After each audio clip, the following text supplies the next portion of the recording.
D news Marathi, आपलं शहर आपली बातमी।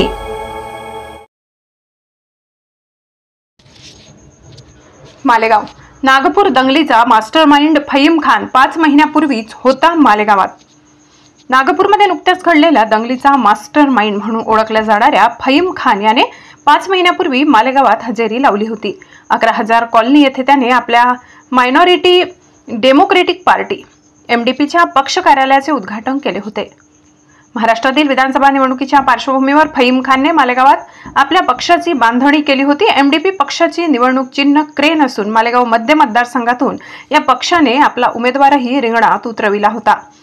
मालेगाव मध्य मतदारसंघातून मोहम्मद फरहान शकील अहमद हे MDP पक्षाचे उमेदवार होते, मात्र त्यांना केवळ 597 मते मिळाली आणि निवडणुकीत त्यांचा दारुण पराभव झाला। फहीम खानने नागपूर दंगलीपूर्वीच मालेगावात पक्ष विस्तारासाठी प्रयत्न केले होते। आता नागपूर दंगलीनंतर त्याच्या मालेगाव भेटीविषयी अनेक प्रश्न उपस्थित केले जात आहेत। प्रशासनाकडून याचा तपास सुरू असल्याचे समजते। MDP पक्षाने मालेगावात जोरदार प्रचार केला असला तरी त्यांना स्थानिक मतदारांकडून फारसा पाठिंबा मिळाला नाही, त्यामुळे हा पक्ष केवळ एक राजकीय दिखावा होता का, हा प्रश्न आता उपस्थित केला जात आहे।